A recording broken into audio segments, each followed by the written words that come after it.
Good afternoon, everyone. I, Prashant Maditripathi, Assistant Professor at Ajay Kumar Garg Engineering College, Ghaziabad, in Electronics and Communication Engineering Department, going to present a lecture on topic spread spectrum modulation. In this presentation, we will cover spread spectrum modulation, pseudo noise code, and direct sequence spread spectrum and frequency hop spread spectrum. So, first of all, I am going to introduce the concept of spread spectrum modulation. Spread spectrum modulation technique was initially invented for military application to provide the protection against the jamming signal. But due to its popular advantages, it is now widely used in commercial as well as civilian applications. Its purpose was to provide protection against the different kind of interfering signal which enemy produce for stopping our desired signal to which was sent for our troop which is located in the enemy region. In this spread spectrum modulation technique, the bandwidth is sacrificed for the security purpose. In this modulation scheme, the signal is transmitted in a bandwidth which is far greater than the required minimum channel bandwidth. In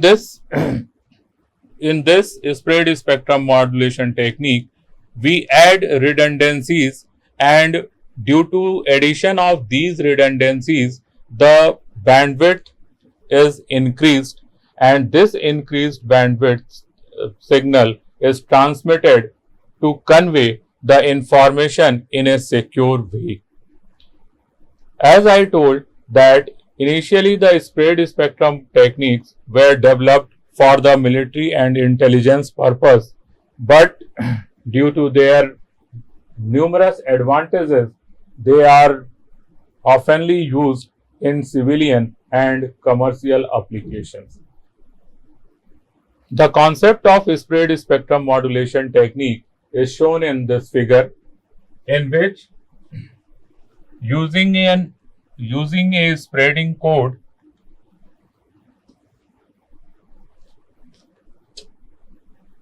in which we use a spreading code to spread the bandwidth of the signal.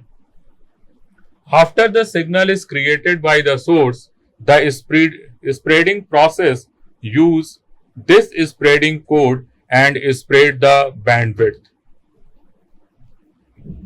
The spreading of signal bandwidth is done by this spreading code, and the popular spreading code is generated by PN sequence generator, which is known as pseudo noise sequence generator. Pseudo noise sequence generator uses a feedback shift register which contains numerous flip-flop and a logic circuit. With the help of these flip-flop and logic circuit, we generate a binary sequence which appears like a noise waveform. That's why its name appears pseudo noise sequence. A pseudo noise sequence generator is shown in this figure, in which we have M flip-flop, and these flip-flop constitute a feedback shift register, and the feedback is provided with the help of this logic circuit. In this logic circuit, we generally used modulo 2 addition. The modulo 2 addition is represented in this way and has function of 0 modulo 2 addition 1 equals to 1, 0 modulo 2 addition 0 equals to 0, 1 modulo 2 addition 0 equals to 1, and 1 modulo 2 addition 1 equals to 0. So, using this modulo 2 addition, we feedback the output into the input of feedback shift register. The PN sequence generated by the previous circuit is determined by the length of the shift register, its initial state and feedback logic. Feedback logic means what operator we are going to use in the feedback circuit. PN sequence is mostly consist of ones and zeros, and these ones and zeros are represented by polar signaling. A good PN sequence is characterized by a autocorrelation function which is very similar to white noise. The autocorrelation function of PN sequence must be high at tau equals to 0 and its value should be low for other instant which is not equal to 0. The bit rate of PN sequence is known as chip rate and it is 10 times or more than bit rate.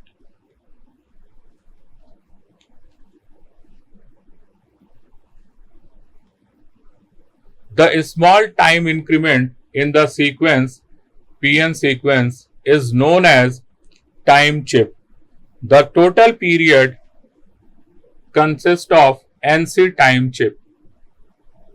The chip rate decides the final transmission spectrum of direct sequence spread spectrum modulation scheme. In practice, there are several spreading codes which are used for spreading the spectrum of signal, in which we have maximum sequence length, gold codes, Barker codes, and cosmic codes. Maximum sequence length code contains only the linear logic, which is modulo 2 addition, and a specific feedback path to generate the PN sequence. In maximum length sequence, the length of PN sequence is equal to 2 to the power L minus 1 because in maximal length sequence generator, the initial state of 000 is not permissible. So, the possible length will be 2 to the power L minus 1. An example of PN sequence generator is shown in this figure, which contains modulo 2 addition, and the output of these modulo 2 addition is feedback into the first flip-flop. When we apply the clock, the state of flip-flop shift to next on the line, and the logic circuit computes the output which we feed into the first flip-flop of PN sequence generator. If we keep on clocking such a sequence generator, the sequence will repeat after 2 to the power n minus 1 bit, where n is the length of the shift register, which represents the number of flip-flop in the shift register. The PN sequence has some properties. The maximal length sequence has some properties, like in this maximal length sequence, the number of ones is always 1 more than number of zeros. For example, if for n equals to 8, there will be 128 ones and 127 zeros in the complete PN sequence. The most important properties of PN sequence is autocorrelation property. Autocorrelation function of maximal length sequence has binary valued. Binary valued means at tau equals to 0, it has maximum amplitude, and at other instances it has an amplitude of 1 by NC, as it is shown in this figure. Also, the autocorrelation function of PN sequence is periodic in nature. It repeats itself after a certain time period. The autocorrelation function of PN sequence and cross correlation function of PN sequence is computed using these two formula. The autocorrelation function represents the similarity of a signal with its delayed version, where in cross correlation we find the similarity between two different signals, as this is also shown in this equation, because here I is different and J is different. So with the help of this PN sequence, we perform the spreading of signal bandwidth, and this spreaded bandwidth signal is transmitted over the channel, and the enhanced bandwidth secure the information from intruder and enemies. The spread spectrum system are of two types. One is known as averaging system. In this system, interference reduction takes place because the interference can be averaged over a large time interval, and its example is direct sequence spread spectrum. And second spread spectrum system is avoidance system. In this type of system, we try to avoid the interference by changing the frequency of transmission. The example of avoidance system is frequency hop spread spectrum and chirping system. And another example of avoidance system is time hopping. So we will discuss direct sequence spread spectrum and frequency hop spread spectrum signal. In direct sequence spread spectrum signal, the bandwidth of original signal is directly expanded with the help of a spreading code. In direct sequence spread spectrum, each bit is replaced with n bits of a spreading code, because when we multiply the incoming data sequence with the PN sequence, the effect of this multiplication results in the small time duration bits, which is known as chips, as this is shown in this figure. Here, the 1 bit of original message signal is converted into this small time interval bits pulses, and as these bits are small time duration, the resultant of these small time duration bits in frequency will be a higher bandwidth spectrum. So in spread spectrum technique, we multiply the original message signal with the spreading code, and the spreading code divides the entire bit into small time intervals, and this small time intervals corresponds to a higher bandwidth signal. At the receiver side, the receiver uses the same spreading code, and using this spreading code, the receiver de-spread the received signal, and by de-spreading, the receiver recreate the original transmitted message signal. The block diagram of direct sequence spread spectrum modulation technique is shown in this figure. Here is the original signal, and the chip generator is basically PN sequence generator. When we multiply both these signal, we get an spread spectrum signal. The waveform is also shown in this figure. We have an spreading code of 10110111000, and we multiply each bit with this spreading code, and we are getting a spreaded signal, and this spreaded signal indicates that each bit is divided into small time interval bits.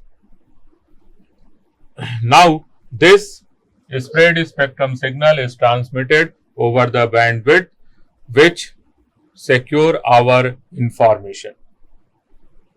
The transmitter and receiver diagram of direct sequence spread spectrum is shown in figure. in which after multiplication by PN sequence, we get a spread spectrum signal, and this spread spectrum signal modulates a carrier, and this carrier is transmitted to the destination. At receiver side, the received signal is first demodulated.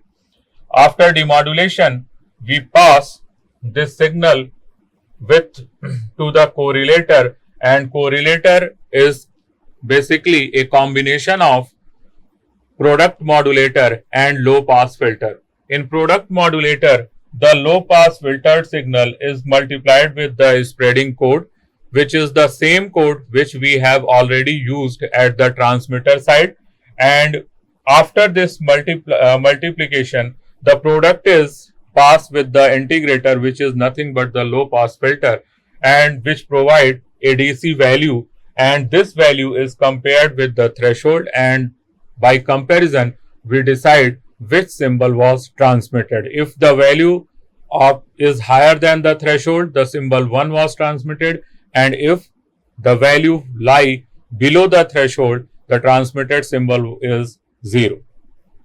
So this was the direct sequence spread spectrum, but this system was incapable to defeat the smart jammer.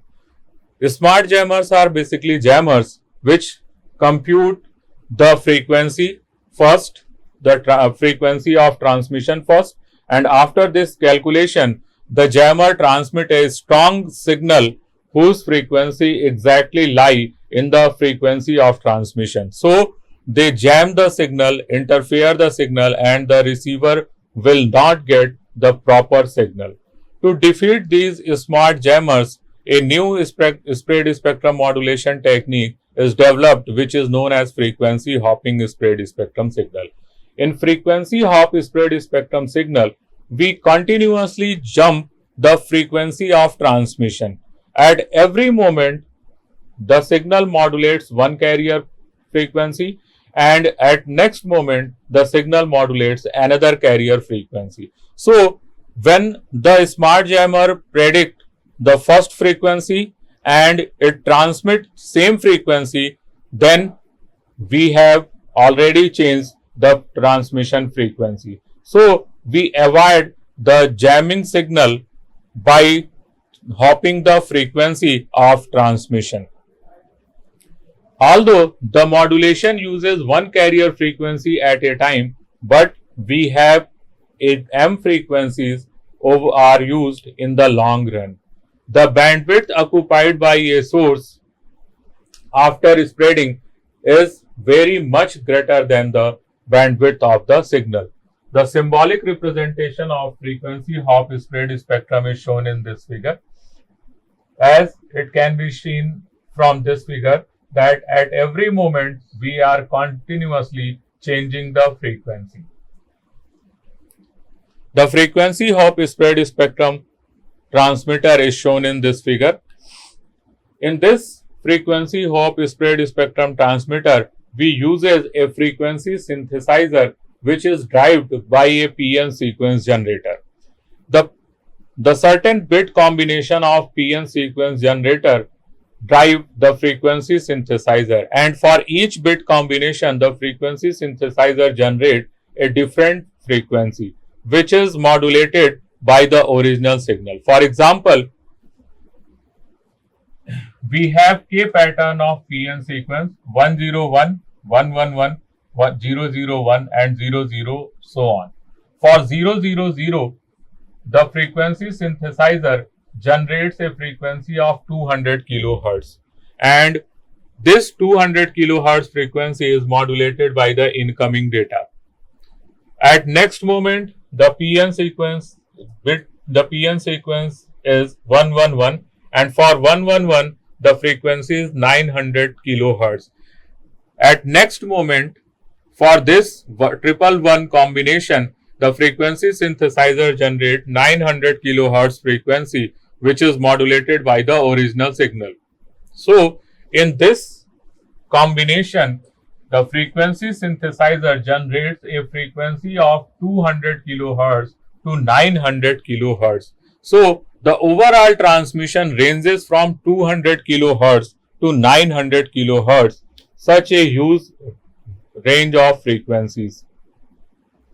For example, M is 8 and K is 3. The pseudo-random code generator will generate 8 different 3-bit patterns, as I told you. These are mapped to 8 different frequencies via the frequency synthesizer. The pattern for this station is 101, 111, 001, 00010 and 100. Note that the pattern is pseudo-random. It is repeated after 8 hopping. This means that at hopping period 1, the pattern is 101, the frequency selected is 700 kilohertz and the source signal modulates this carrier frequency. For 111, a different frequency is selected which is modulated by the original signal. So, in this frequency hopping, we continuously changes the frequency of transmission, and by this continuous changing frequency, we protect our information from intruder and different jamming signal. The block diagram of frequency hop spread spectrum transmitter is shown in this figure, which consists of channel coding and a digital frequency synthesizer modulator which generate different frequencies, and it is driven by a PN code generator. For each certain combination of bit, the frequency synthesizer generate a different frequency, and this different frequencies are transmitted to the channel. At receiver side, we are using the same PN sequence and frequency synthesizer which generates the same frequencies which is used at the transmitter portion, and when we receive the sequence, it is multiplied by the frequency output of frequency multiplier, and after this multiplication, the product is passed with binary frequency shift keying modulation, and this modulation, after this, the message is demodulated and we get the original message signal. The block diagram of the frequency hopping is shown in this figure. For example, at this time moment, we are transmitting a carrier frequency of 6.75 kilohertz. At the next moment, we are transmitting a frequency of 8.75 kilohertz. Next moment, the transmitted frequency is 7.25 kilohertz.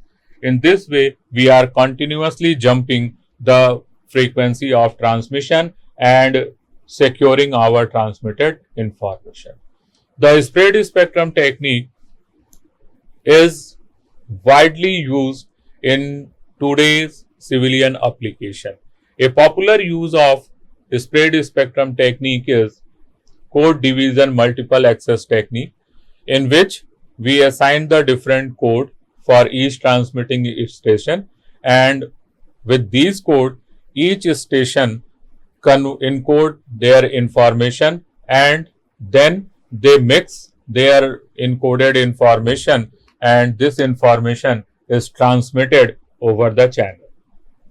The CDMA employed in this standard uses a spread spectrum signal with 1.23 MHz spreading bandwidth. Also, this spread spectrum technique is used to avoid the different jamming signal. Also, it provides the protection against different interfering signals. In this presentation, I have uses 2 books for preparing this presentation. One is Wireless Communication Principles and Practices, and other is Wireless Communication and Networks. Thank you.